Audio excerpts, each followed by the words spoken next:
4 बोतल वोडका काम मेरा रोज का, ह्याची फॅशन होण्यापेक्षा शास्त्रीय संगीताची फॅशन झालेली मला नक्की आवडेल.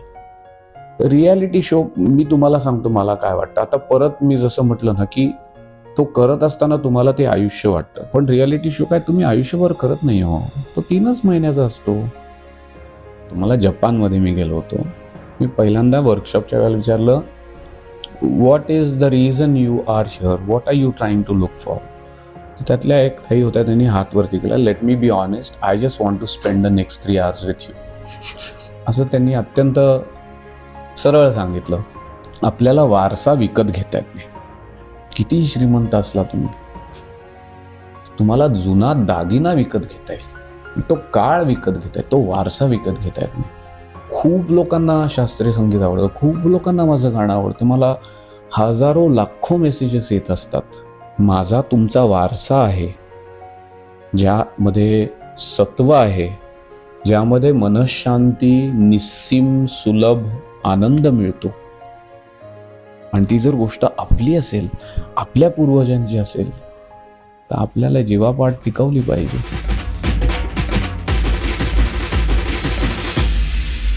नमस्कार, वेलकम.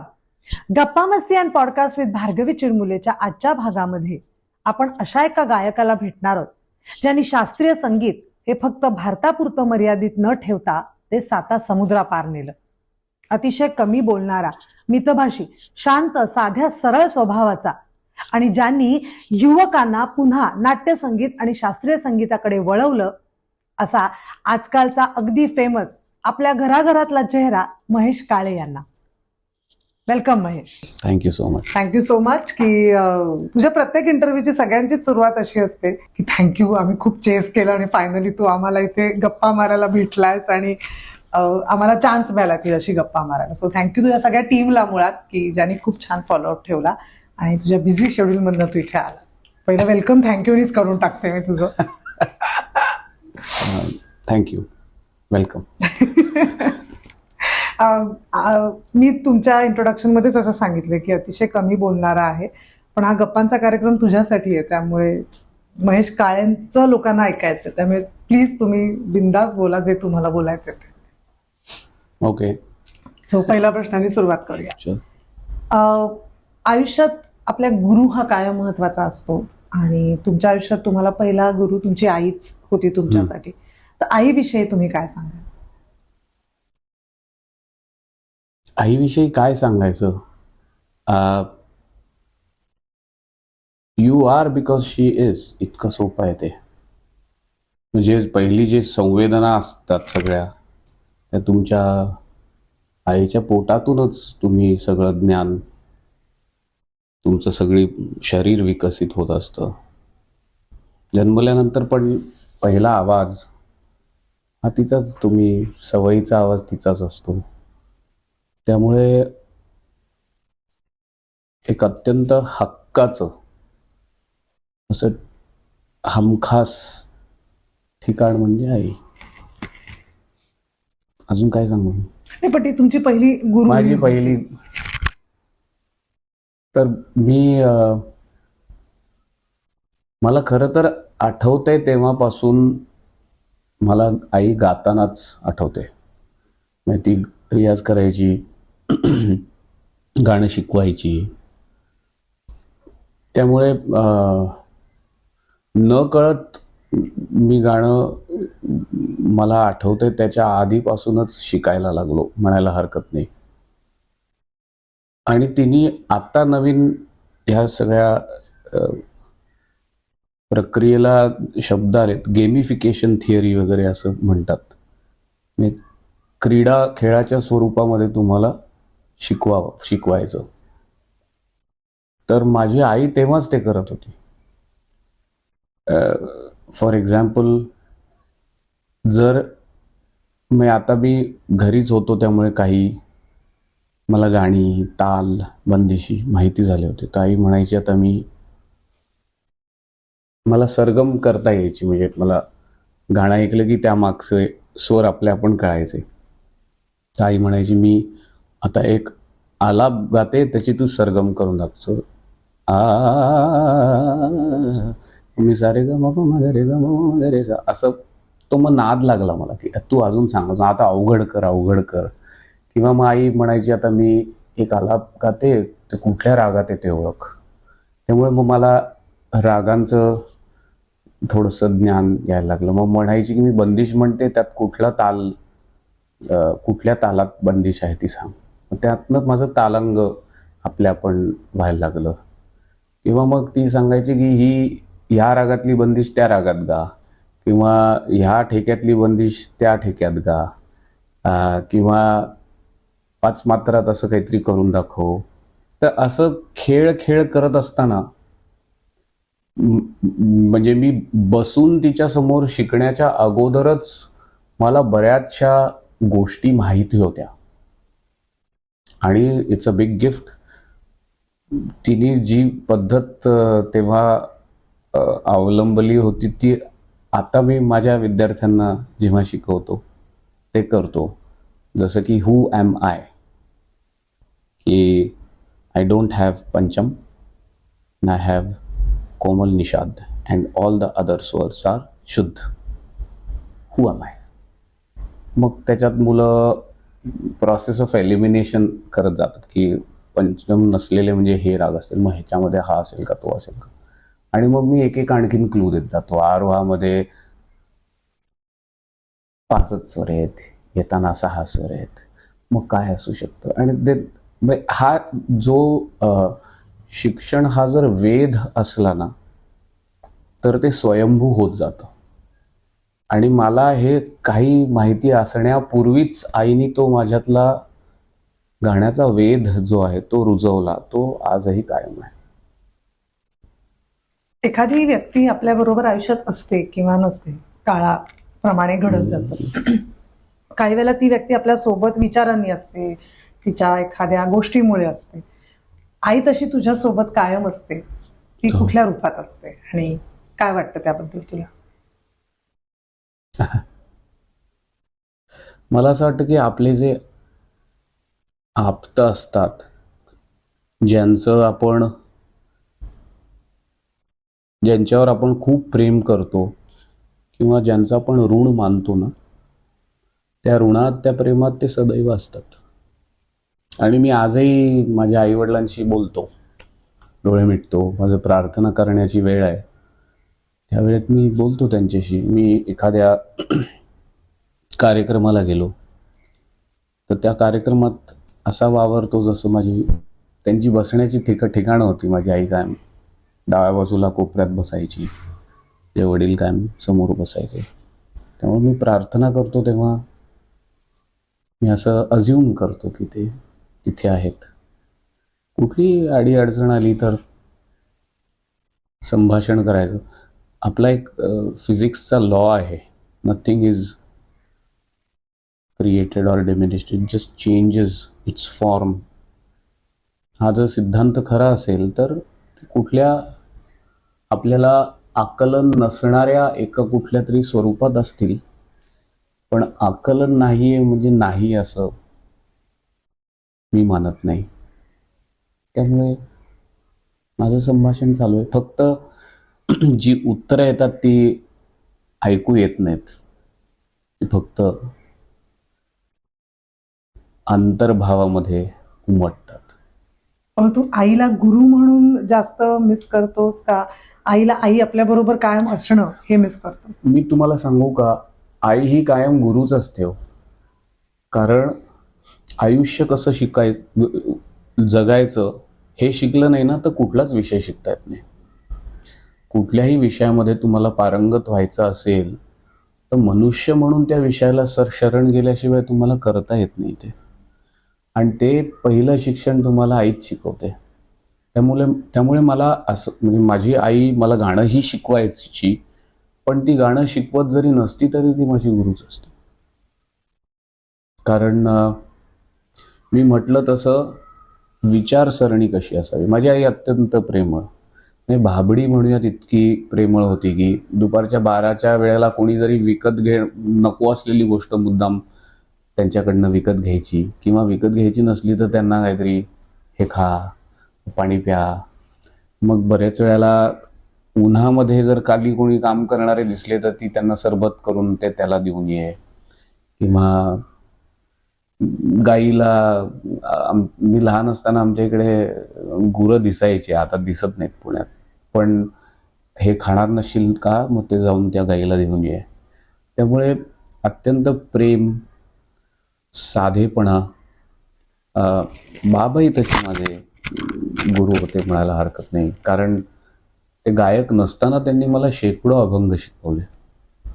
त्यांच्याकडनं अत्यंत प्रामाणिकपणा,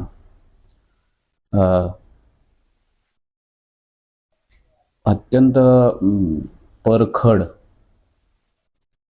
उगाचच साटलोट न करता जे काय आहे ते मत तुम्ही मांडू शकला हवे असं त्यांचा कायम अट्टहास असेल. मांडता आलं पाहिजे तुम्हाला. तर ह्या गोष्टी आता कधी मी स्वरांमधनं करतो, कधी शब्दांमधनं करतो, कधी मनुष्य म्हणून वावरताना करतो. त्यामुळे आई ही तशी ही गुरु आहे. त्यामुळे मी आई म्हणून जास्त मिस करतो आत्ता. त्याचं कारण असं आहे की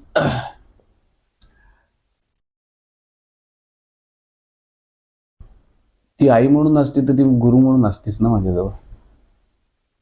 आणि काय होतं, तुम्ही कार्यक्रमाला जाता, म्हणजे गाण्यामध्ये किंवा कुठल्याही कलेमध्ये असं असतं की तुम्ही जेव्हा सादरीकरण करता तेव्हा काही वेळेला कौतुक म्हणून, काही वेळेला उत्तेजन म्हणून, पण मिळतात टाळ्या कायमच.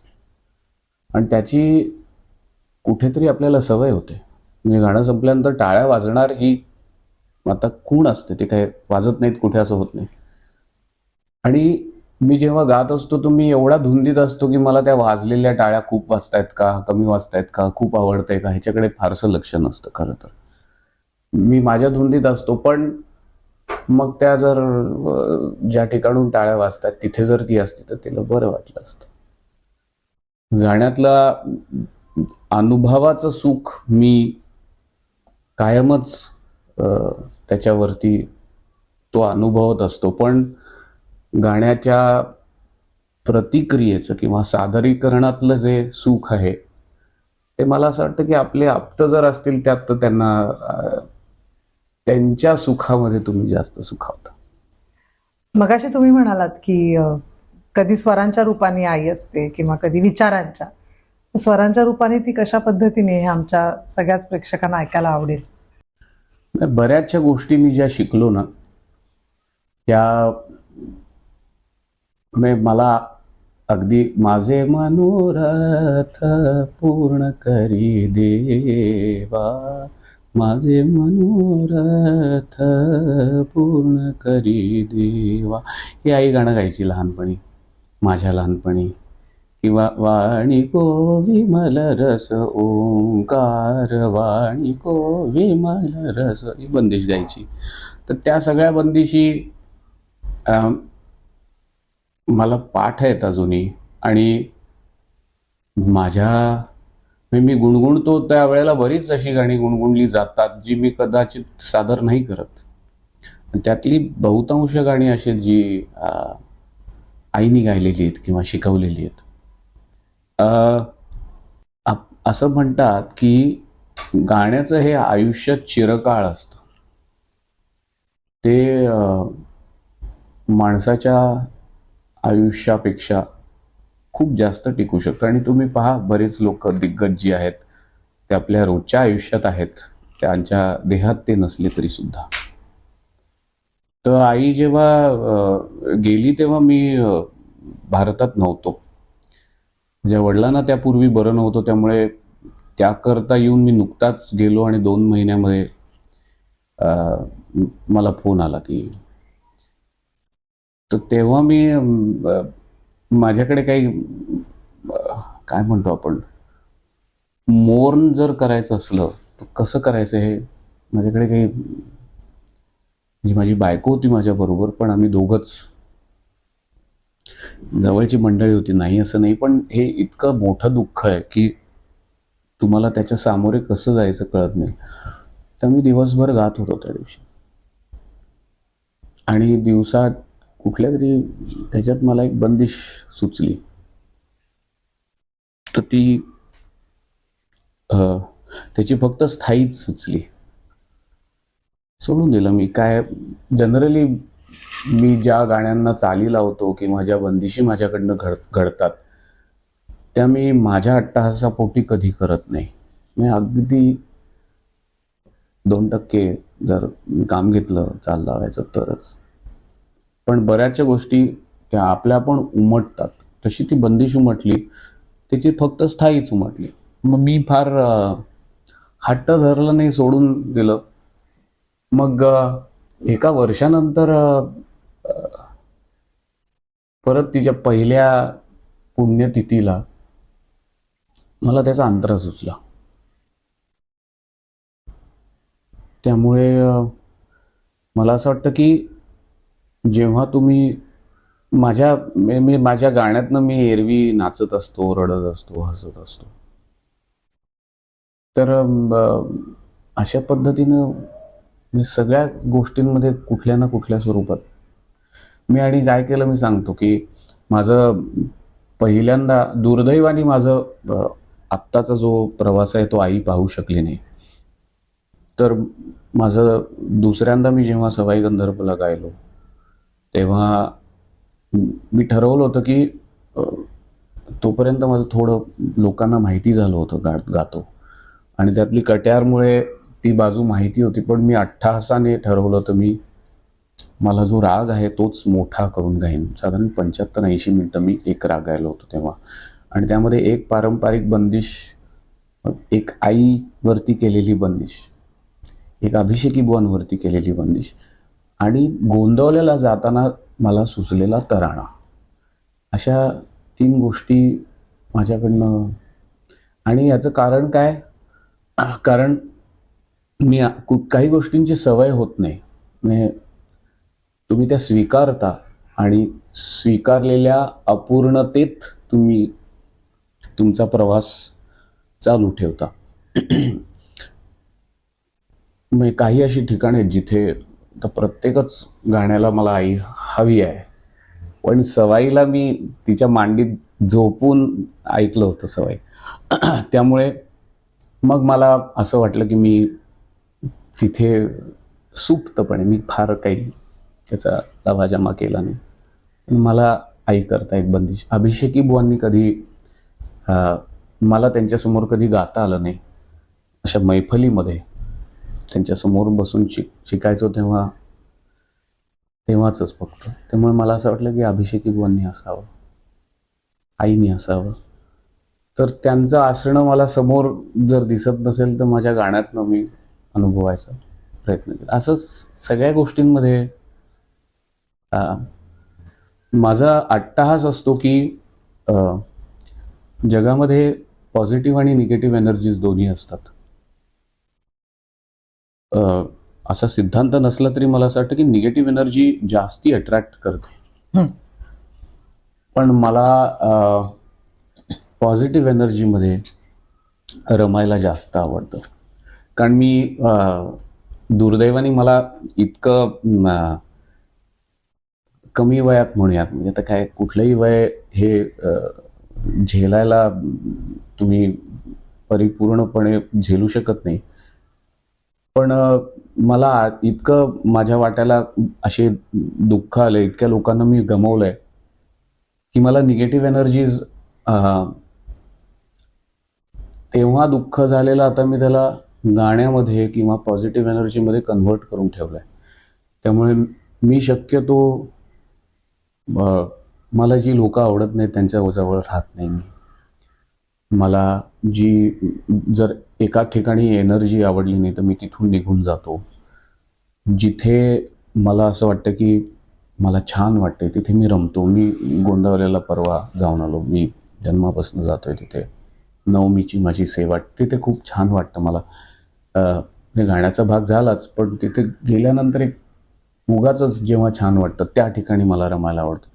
त्यामुळे ह्या सगळ्या माझ्या आप्तांच्या पॉझिटिव्ह एनर्जीच्या गाण्याच्या कॅप्सूल्स करून ठेवलेल्या आहेत आणि ते मी मधनं घेत असतो. यातली एखादी कॅप्सूल आम्हाला आत्ता घेशील का? म्हणजे आम्हाला घेतलं. छान. म्हणजे आम्हाला काहीतरी मी ऐकायला आईची बंदिश तुम्हाला नक्की. ऐकवतो. मी मगाशी म्हटलं तसं त्याची स्थायी त्याच दिवशी झाली ज्या दिवशी गेली, आणि त्याचा अंतरा ते तुम्हाला शब्दांमध्ये दिसेल. पहा. हेरी मोरी माई कित गई, हेरी मोरी माई कित गई, खेलो ना खेल ढूंढत ढूंढत अखिया बिरी मोरी माई कित गई, एरी मोरी माई. बरस बीते हूँ तो है ढूंढत हूँ, बरस बीते हूँ तो है ढूंढत हूँ, आवे न चैन लागे न नैन, तोरी बाट तकत निस दिन पल झेनरी मोरी आई कित गई, एरी मोरी आई. वा वा वा वा. खूप नक्की टाळ्या वाजल्या असतील, आता तुला ऐकायला येणार नाही. खूप छान वाटलं. पुढची आयुष्यातले आपला एक टप्पा असा असतो की आईनंतर आपल्या आयुष्यात सगळ्यात जवळ असणारी आपली व्यक्ती आपली सहचारिणी असते, कंपॅनियन असते, आपली बायको असते. तिच्याविषयी मला खूप प्रश्न आहेत, कारण खूप कमी इंटरव्ह्यूज मध्ये तिच्याविषयी मला प्रश्न दिसतात, आणि मला एक स्त्री म्हणून हा प्रश्न तुला विचारायला आवडेल की तिचं तुझ्या आयुष्यातलं स्थान काय आहे? सांगता येणं कठीण आहे. मी खरं तिच्याबद्दल फार बोलत नाही. हो, खूप इंटरव्ह्यूज मध्ये नाहीये. त्याचं कारण असं आहे की काही खूप मी काय सांगूया, मी तसा बऱ्यापैकी दानशूर आहे, त्यामुळे 99% गोष्टी माझ्या मी वाटून खातो, पण ती 1% जी असते ना ती माझ्यापुरती ठेवतो. तिचं आयुष्यात काय स्थान आहे, जसं आता तुम्ही म्हटलात तसं she is a companion in everything I do. म्हणजे फक्त विचारांमध्ये पण नाही, पण आचरणामध्ये सुद्धा. आता माझं MKSM तसा गाण्यामुळे, आणि माझं वास्तव्य अमेरिकेतही असतं आणि भारतातही असतं. मी कार्यक्रम सर्वत्र करत असतो. माझे विद्यार्थी आता जगात सगळीकडे पसरलेले आहेत. मी पॅन्डेमिकच्या वेळेला MKSM माझी जी स्कूल आहे ती ऑनलाईन गेल्यापासून आणखीन वाढलेत. ICMA फाउंडेशन नावाची माझी नॉन प्रॉफिट ऑर्गनायझेशन आहे. म्हणजे तसा पसारा बराच आहे, आणि त्याला काय म्हणतात, थोडासा केऑस दिसतो वरपांगी. तर तो केऑस वरती थोडं नियंत्रण ठेवण्यासाठी किंवा प्रत्येक गोष्टीमध्ये विचार करताना माझा पहिला साऊंड बोर्ड ती असते बऱ्याच वेळेला, आणि ती गाणं शिकली आहे. तिला तंत्रज्ञान चांगलं जमतं, त्यामुळे बऱ्याच ह्याच्यामध्ये तिचं खूप मोलाचं मतही असतं. त्यामुळे काय सांगू मी, she is a pillar of strength. पण कसं असतं, आता तिने तुमचा पूर्ण प्रवासही पाहिलाय, म्हणजे तुमचं शास्त्रीय गायन, मग तुमचा रियाज, ते तुम्ही जसं म्हणालात की आता एकदम जगासमोर तुमची कला खूप मोठ्या प्रमाणावर आली आहे. त्यानिमित्ताने फक्त भारत आणि अमेरिका नाही, तुम्हाला जर फोन केला तर तुम्ही जपानला असता, तुम्ही कतारला असता, तुम्ही आज जपानला असाल तर उद्या तुमचा कतारला कार्यक्रम असतो, इतका तुमचा प्रवास असतो. लग्न संस्थेकडे आता खूप वेगळ्या पद्धतीने बघितलं जातं, एक डिस्टन्स रिलेशनशिप म्हणा किंवा अशा गोष्टी असतात खूप, पण त्याला तर पैलू खूप आलेत. तर ह्यामध्ये तुम्ही तुमचं लग्न ही संस्था ह्या सगळ्यामध्ये कशी बघता? कारण हा खूप येणाऱ्या तरुण पिढीला खूप महत्वाचा मुद्दा आहे असं मला वाटतं. मी मला काय त्याच्यात हाच एकच अनुभव आहे ना, त्यामुळे मी त्याच्याकडे जसं आहे तसंच असे अनुभव पाहतो. नाही म्हणत आहे. एक सल्ला म्हणून तुम्ही काय सांगू शकाल? सल्ला म्हणून काय, मी माझ्याजवळ नसलेल्या व्यक्तींसोबत सुद्धा मी संपर्कात आहे. तर जी व्यक्ती आहे, तुम्ही विचार करा, मी फक्त जपान आणि कतारमध्ये असतो म्हणून कदाचित लक्षात येत असेल, पण 10 तास प्रत्येक मनुष्य काम करतच असतो. 8 तास निद्रावस्थेत असतो. असतात किती? 24 तास. 6 तासापैकी काहीतरी स्वतःची एखादी आवड असेल तर ती पुढे करण्यासाठी आपण त्याचे धडे घेतो. मित्रमंडळी असते. त्यामुळे असं काही 24 तास कोणी चिकटून बसत नाही हो, असलं तरी. महत्वाचं काय असतं की आपल्या व्यवधानामध्ये, आपल्या विचारामध्ये, आपल्या आयुष्याकडे बघण्याच्या प्रक्रियेमध्ये भागीदारी जर तुमची असेल तर ती जास्त महत्वाची. लांब असून जवळ असणं हे जवळ असून लांब असणं ह्याच्यापेक्षा जास्त छान आहे. आणि आम्ही जवळही असतो, म्हणजे बऱ्याच वेळेला मी जपानला आणि ह्याला दिसतो. आता मी युरोपमध्ये गेलो होतो, 7-8 देशांमध्ये माझं गाणं होतं, पण त्याच्यानंतर 2 आठवडे तिचंही पोलंडमध्ये काम होतं. मग माझं स्वित्झर्लंडचं गाणं संपवून मी पोलंडला गेलो. आम्ही 10 दिवस सुट्टी, फक्त ते मी टाकत नाही सोशल मीडियावरती. नक्की. तसंच ती आत्ता भारतात आली आहे. ती लँड झाली आणि तिचं पहाटे काहीतरी 4-3ला विमान उतरलं. ती सरळ ठाण्याला आली. ठाण्याला माझ्या गाण्याला होती. त्यानंतर मुंबईत अजून एक गाणं होतं, ते करून ती पुण्याला गेली. मग आम्ही आत्ता मध्यंतरी ताडोबाला गेलो होतो, मग जयपूरला गेलो होतो मी. तसं वेळ काढत असतो आम्ही आणि दिवसातनं आम्ही संपर्कात असतो. आता तर खूपच सोय झाली, तुम्हाला व्हिडिओ कॉल करता येतो. पूर्वी फार मला आठवतं, मी अमेरिकेत नवीन गेलो होतो, 1.25 पैसे लागायचे फोन करायला. त्यामुळे खूप विचार करून, खूप पैसे साठवून तुम्हाला फोन करायचा आणि तो मिनिटावरती त्याचं बिलिंग असायचं. त्यामुळे थांब ठेवतो म्हणून ठेवायला लागायचं. तर आता ते नाही आहे. माझ्या सुदैवाने आम्ही मास्टर्स, माझी तिची ओळख आम्ही शाळेत असल्यापासूनची. त्यानंतर आम्ही इंजिनिअरिंग वेगळ्या वेगळ्या ठिकाणी केलं, तरी नोकरी एकत्र केली आणि त्यानंतर एकत्रच अप्लाय करून आम्ही अमेरिकेत गेलो. त्यामुळे तसं कसं आहे ना, की तुम्ही मांडून जर बघितलं की किती वेळ मिळतोय, कसा वेळ मिळतोय, तर त्याच्यात विश्लेषण होतं म्हणून तुम्हाला तो पुरतो किंवा पुरत नाही. आनंदासारखं आहे. तुम्ही जन्मभर जरी सुखी राहिलात तरी अजून आनंदी होणं राहतं आणि एक क्षण जरी तुम्हाला पूर्ण संतुष्ट करून गेला तर तो आयुष्यभर पुरतो. मी त्याच्याकडे दुसऱ्या पद्धतीने पाहतो आणि मला आनंद आहे. पूर्वही बघते त्याच्याकडे तसं.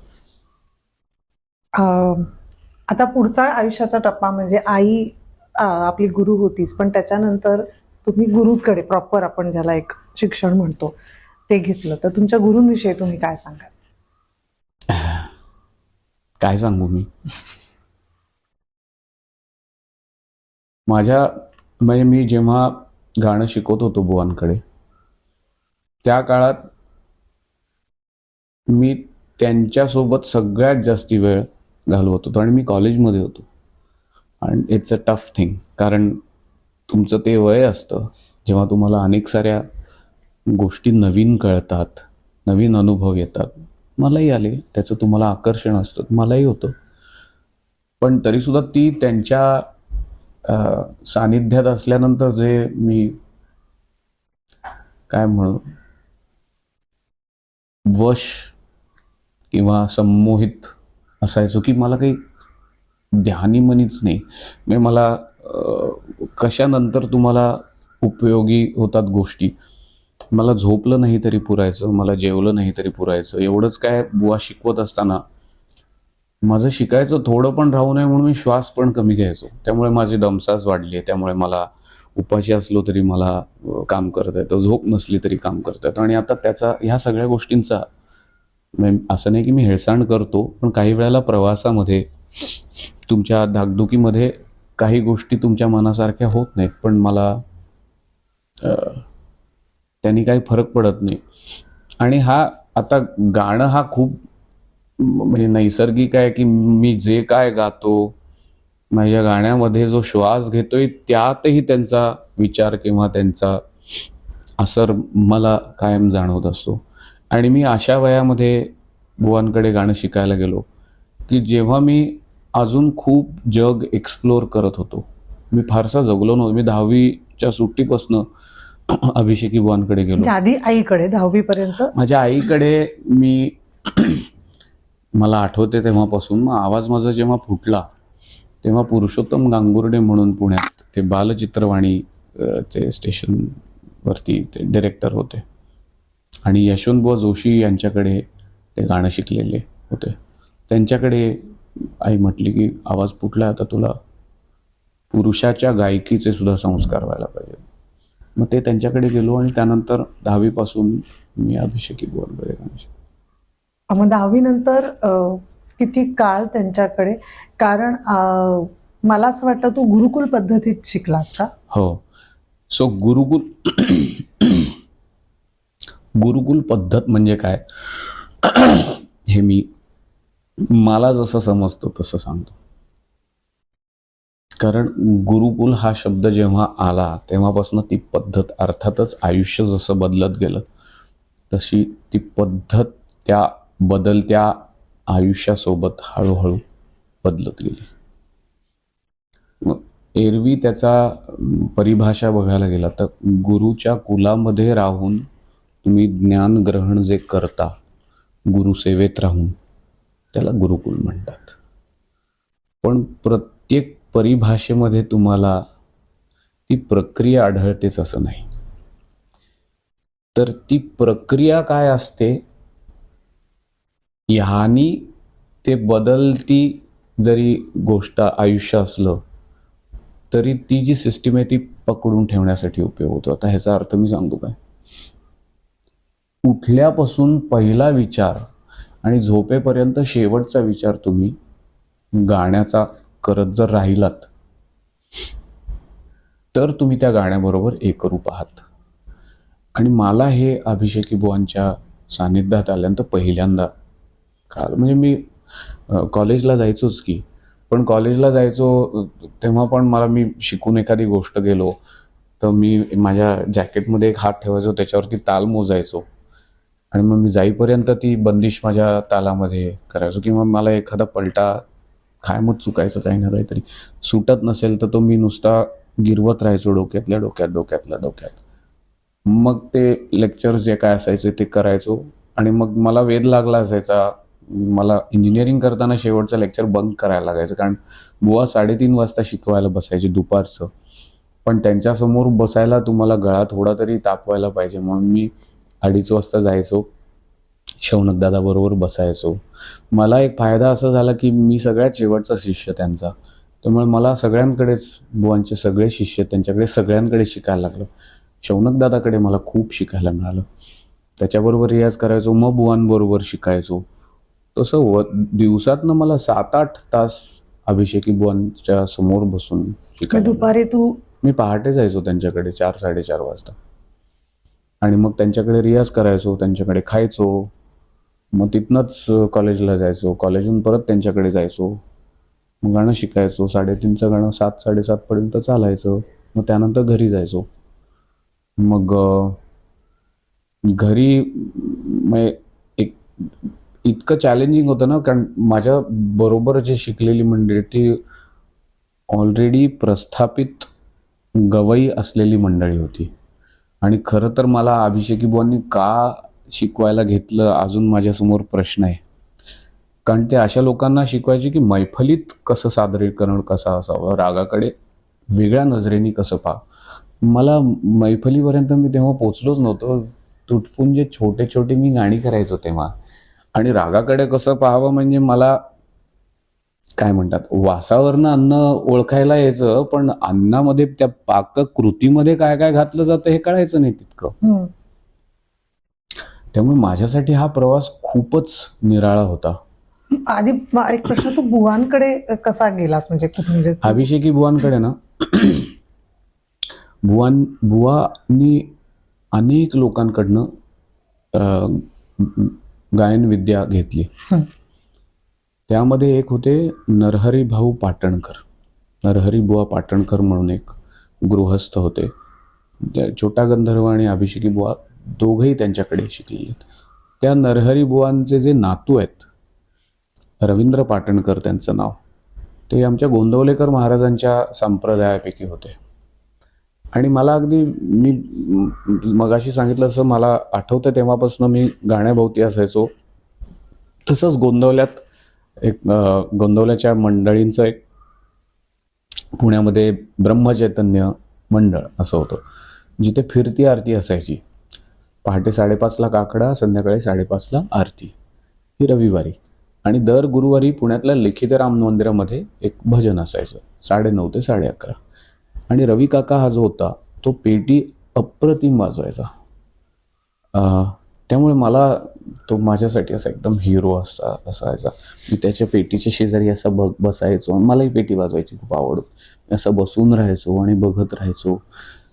तर त्याला कळालं ते, आणि मग मी गायचो बरा. त्यामुळे तर त्यांनी असं ठरवलं की ह्याला आपण शिकायला घालूयात.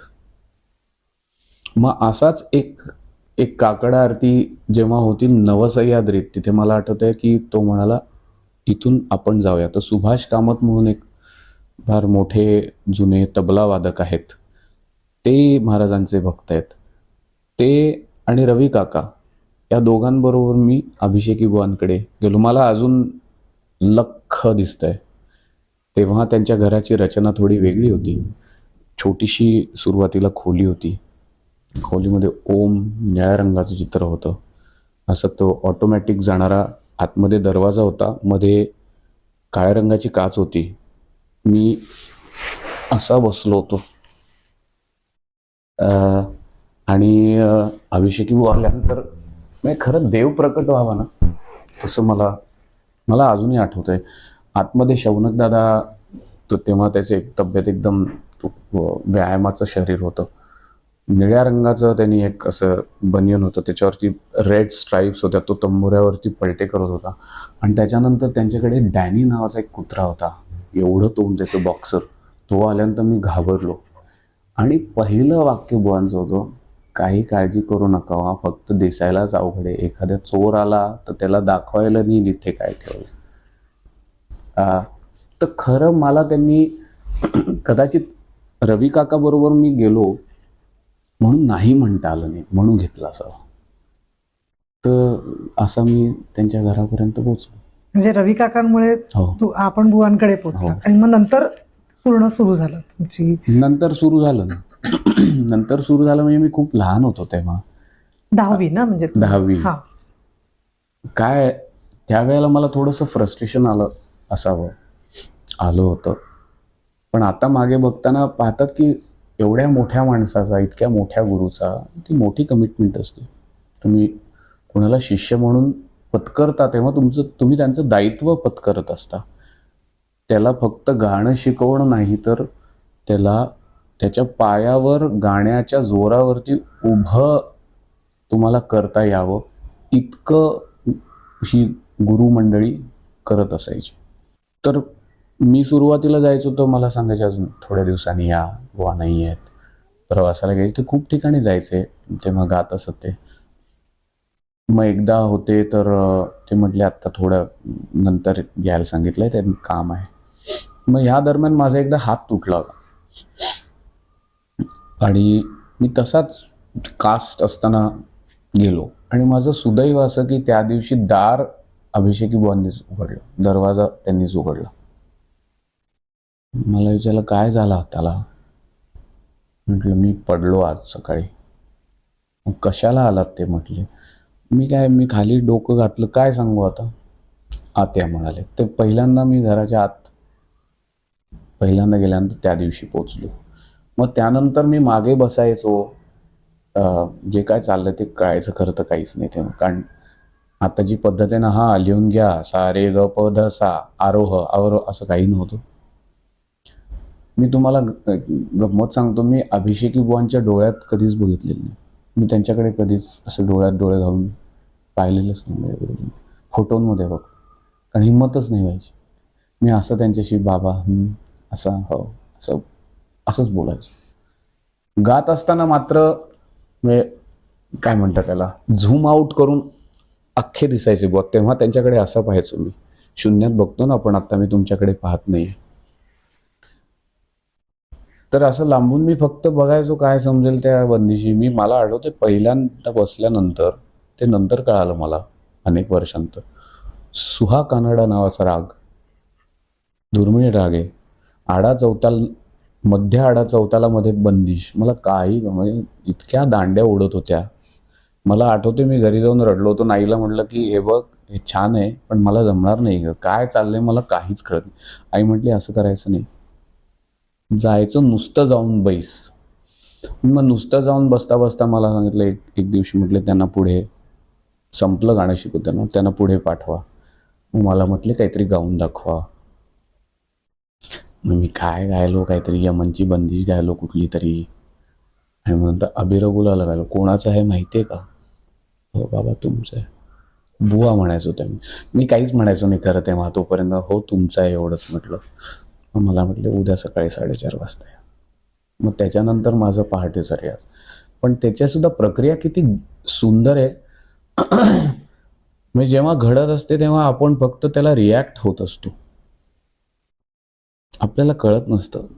काही काळ गेल्यानंतर ती रिॲक्शन आणि ॲक्शन जी असते ती आपण ऑब्झर्व केल्यानंतर आपल्याला काय झालं हे खरं त्याचा थांग नंतर लागतो. तसा तो मला आत्ता लागतोय. काय होतं ते मला म्हणायचे, तंबोरा घ्या, वरती जा आणि खर्ज भरत बसा.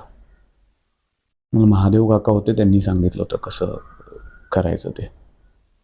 मग मी वरती जाऊन, आधी वर नव्हतं, नंतर एकच मजल्याचं होतं, आत जाऊन मी करायचो. मग नंतर वरती जाऊन करा.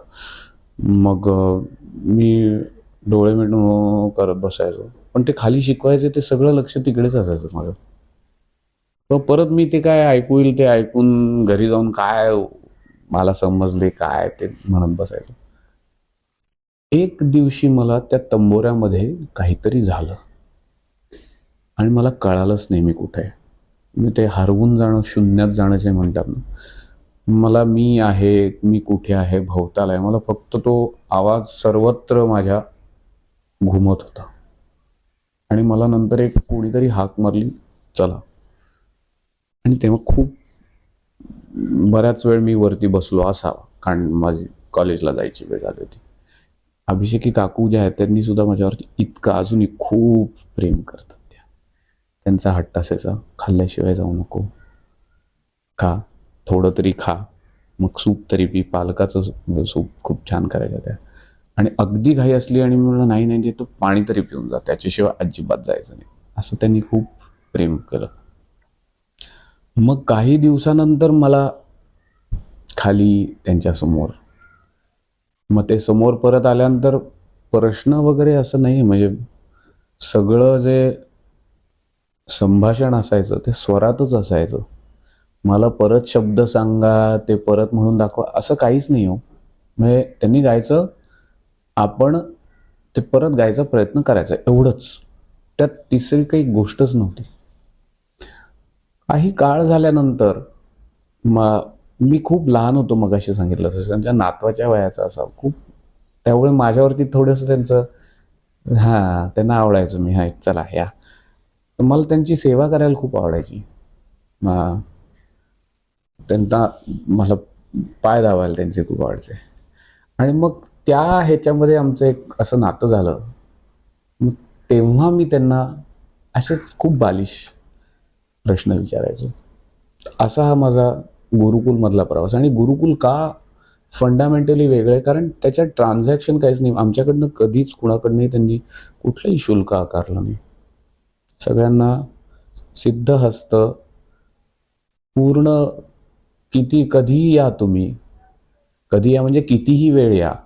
मी तर दिवसातनं 2 वेळा जायचो. मी पूर्ण वेळ त्यांच्या घरी असायचो. पण कधी त्यांना असं झालं नाही की आता बा चला घरी जा, असं कधीच नाही. त्यामुळे ना सिलेबस आहे, ना ठरलेली वेळ आहे, ना विश्लेषण आहे. म्हणजे जितकं तुम्ही तुमच्या थोडंसं कळालेला तुम्ही आपल्या आपल्या घरात आपल्या आपल्या वेळेत कराल तितकंच. ते इंडक्शन इतकं झालं ना की मला येतंय का नाही, मी ह्याचं काय आरो आहे, काय ताल आहे, हे कळायच्या आत ते गाणंच यायला लागलं. ते उमटायलाच लागलं.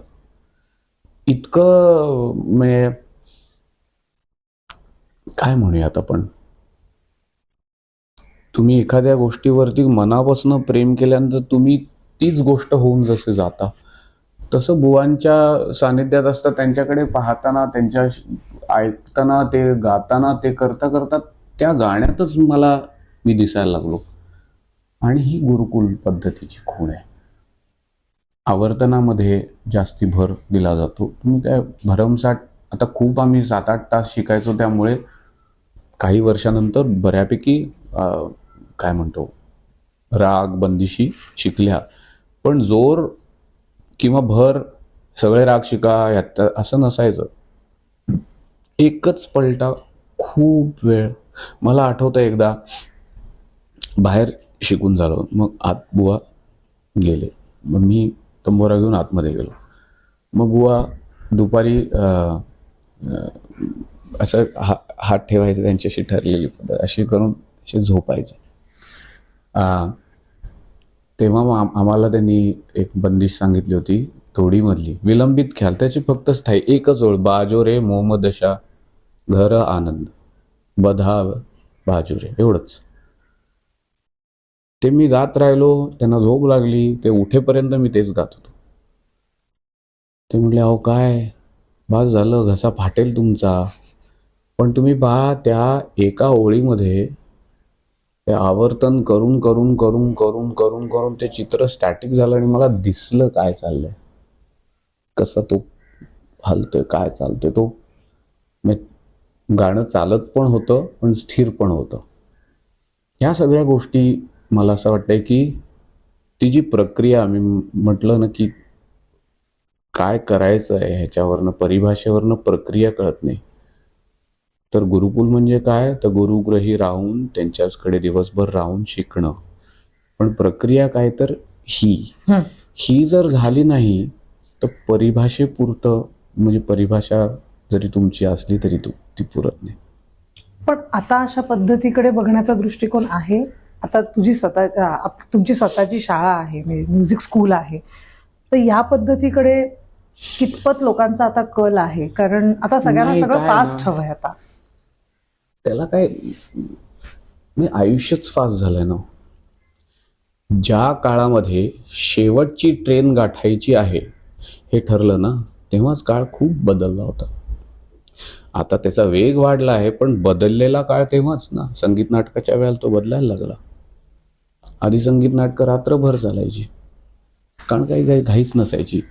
पण नंतर जेव्हा मला शेवटची लोकल पकडायची आहे आणि इच्छा नसताना सुद्धा मला निघायचं आहे, तेव्हा तो काळ बदलायला लागला. आता तर त्याला खूपच वेग पकडला. परंतु मी काय करायचा प्रयत्न करतो तुम्हाला सांगतो.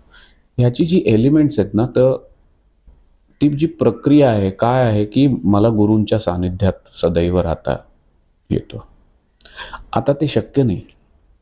मी बुवा म्हणायचे चला येता का गोव्याला, मी सगळं सोडून जायचो त्यांच्या मागे.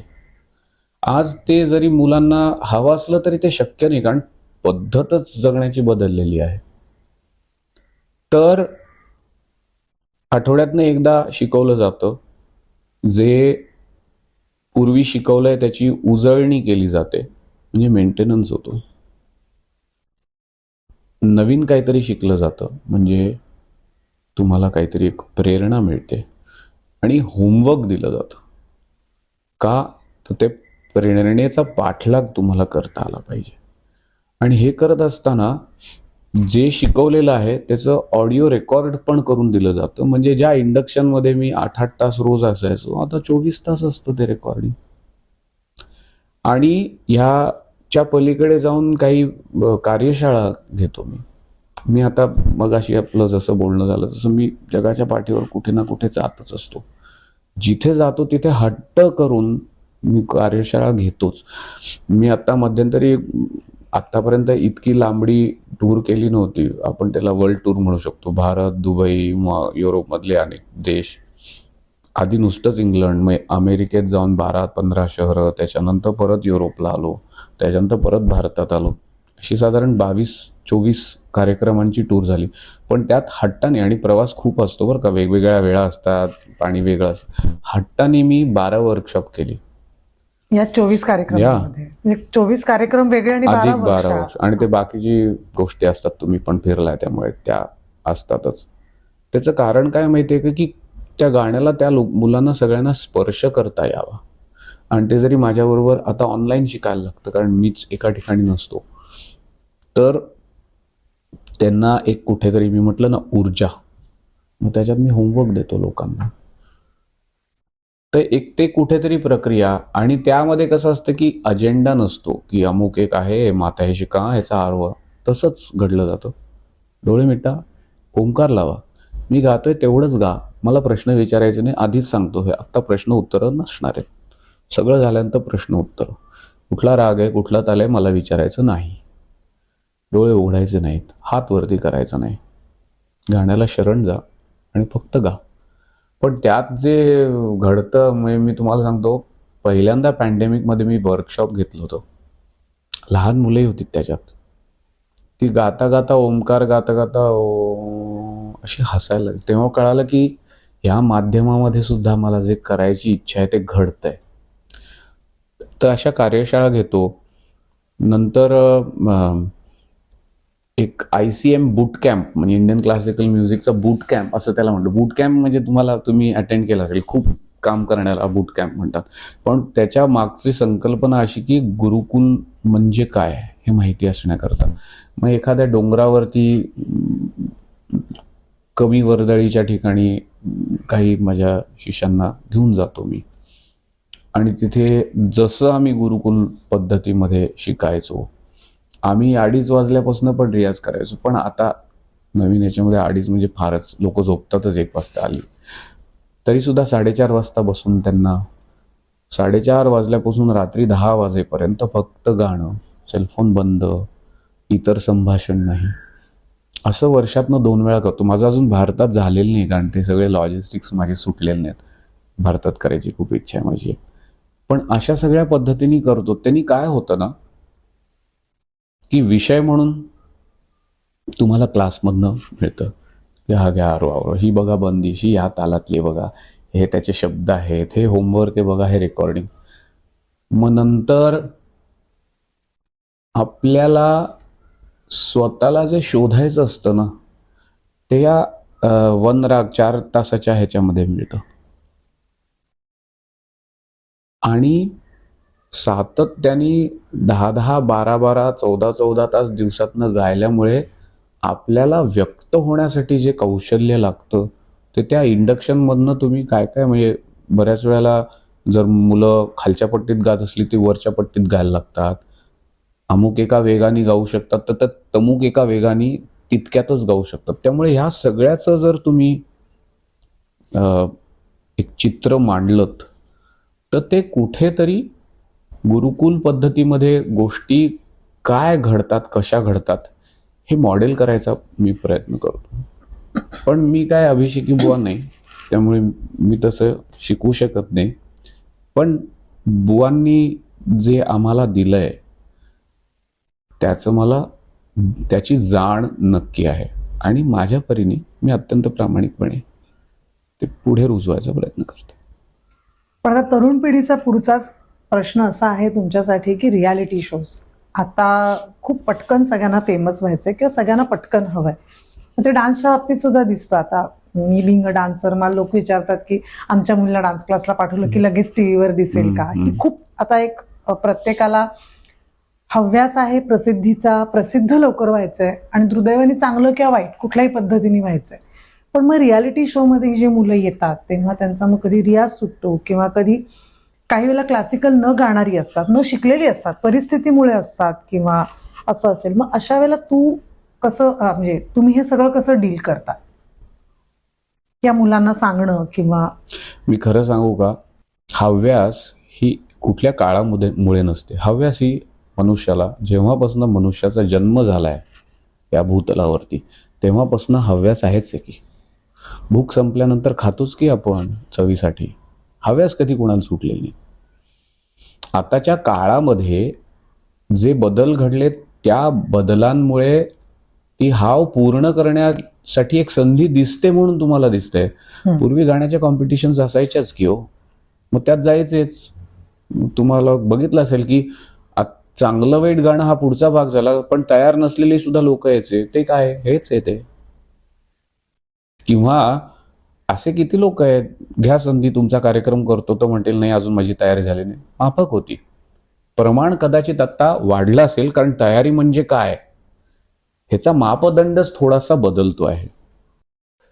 रियालिटी शो मी तुम्हाला सांगतो मला काय वाटतं. आता परत मी जसं म्हटलं ना की तो करत असताना तुम्हाला ते आयुष्य वाटतं, पण रियालिटी शो काय तुम्ही आयुष्यभर करत नाही हो. तो 3च महिन्याचा असतो. तो सुरू होतो आणि तो संपतो. ती संधी म्हणून तुम्ही पाहिलं तर तुम्हाला कदाचित एरवी आयुष्यात शिकायला मिळणार नाही इतकं तिथे शिकायला मिळतं.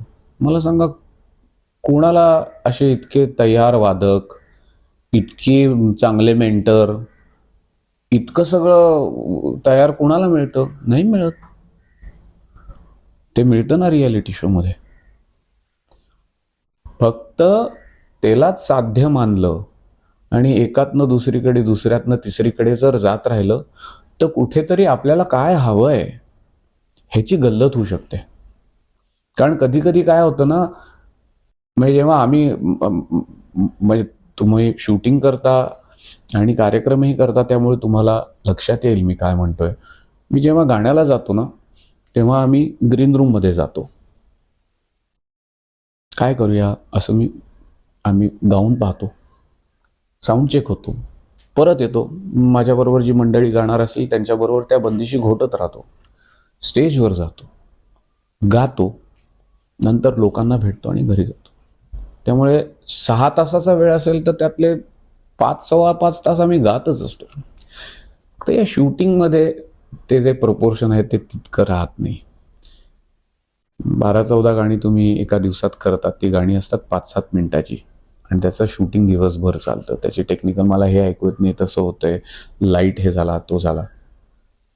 तर त्याकरता मी काय करायचो मी तुम्हाला सांगतो. जे लहान मुलांचं सत्र होतं दुसरं, त्यांनाही सगळ्या मुलांना तोपर्यंत कट्यार प्रदर्शित झाला होता, सगळ्यांना खूप अप्रूप होतं. ती मुलं सगळी माझ्यापाशी यायची. त्याचे व्हिडिओज असतील तर ती फार मजेशीर असायचं. प्रत्येक कुठलंही शूट झालं आणि मोठा ब्रेक आला की ती मुलं माझ्या अशी भोवती गोळा व्हायची आणि मी कुठली तरी त्यांना बनते जे काय सादरीकरण झालं ना यमनचं, ते असं ठरवून झालं नाही बरं का. ते 3-4 महिन्याच्या सत्रामध्ये मी वेगवेगळ्या गोष्टी त्यांना शिकवतच होतो. म्हणून म्हटलं अरे मग आपण आता मला ही मुळं कळालेली आहेत, आमचं ट्युनिंग झालेलं आहे. आणि त्यातल्या 3 गोष्टी मी यमन रागातच शिकवल्या होत्या. एक कट्यारचा तराणा शिकवला होता, एक माझा एक तराणा शिकवला होता आणि आणखीन एक बंदिश शिकवली जी त्याच्यात आम्ही सामील नाही केली. तर ते यायचे, मी त्यांच्याशी गायचो आणि मुद्दाम इव्हन तो मॉनिटर जो होता ना त्याला, आता तुम्ही फोन केला त्यालाही पाठ असेल तो तराणा, चला गाऊन दाखवा, अंतरा आठवतोय का. आणि मी एकदम पटकन पकडायचो आणि सांगायचं चला मला म्हणून दाखवा वेगवेगळ्या लोकांना. त्यामुळे त्यांना माहिती असायची की हा आजूबाजूला आहे म्हटल्यानंतर गायला लागेल. माझे काय इच्छा होती त्यात, काय असं म्हणजे मी काय शिकवणार आहे. सगळं तर आताच्या जमान्यामध्ये माध्यमांमध्ये अवेलेबल आहे, पण ती जी प्रक्रिया आहे ना की अरे सगळं झालं, व्यवहार झाला की गाण्याकडे जावं. रामदास स्वामींच्या ह्याच्यात लिहिलेलं आहे की सगळं करा पण त्याच्या गाभ्याशी तुम्ही नाम घेताय का हे पहा. तसंच सगळं करा, वावरा तुम्ही, मित्रमंडळींबरोबर हसणं करा, पण आतला तंबोरा चालू आहे ना तुमच्या. मी त्या डोंगरावरती वर्कशॉप असतो तिथे फिरायला जातो किंवा जेवायला जातो. मी लोकांना म्हणायचो चला षडजगा, मग अशी तंबोरा वाजत होता, 10 तास वाजतोय ना, तुमचा षडजा हरवला तर मी 10 तास केले ह्याचा तुम्ही फार काही गौरव करण्याची गरज नाही. आणि जर तो तुमच्याबरोबर राहिला तर तुम्ही जे काय केलंय ते बरोबर करताय, ही त्याची खूण आहे. मला फक्त हे कुठेतरी तिथे पेरायची इच्छा होती आणि मला खूप बरं वाटतं की त्यातली मंडळी अजून माझ्या टचमध्ये आहेत. सगळ्या सत्रातली मंडळी माझ्या टचमध्ये आहेत. त्यातली बरीचशी लोक माझ्याकडे आता शिकतात देखील आहे. पहिल्या सत्रापासून कोण ना कोण ती ICMAतनं शिष्यवृत्ती देतो, त्या निमित्ताने काही मंडळी आहेत. ती न मिळालेली सुद्धा काही मंडळी माझ्याकडे गाणं शिकतायत. तर हे काय ना मॉडेल की कसं काय म्हणूयात आपण, त्या फील्डमध्ये मॅग्नेटिक फील्ड जसं असतं ना, लोहचिंबक तुम्ही त्या फील्डमध्ये आल्यानंतर ते ओढून घेतं. तर मला त्या गाण्याच्या आकर्षणाचं वर्तुळ जितक्या लोकांच्या भोवती करता येईल ना, तितकं एक ते गाण्याला अट्रॅक्ट होतील आणि तितकं ते एकमेकांच्या निमित्ताने गाण्याला अट्रॅक्ट होतील. आणि मला असं वाटतं गुरुकुलाचा त्या प्रक्रियेचा गाभा कदाचित हाच असेल.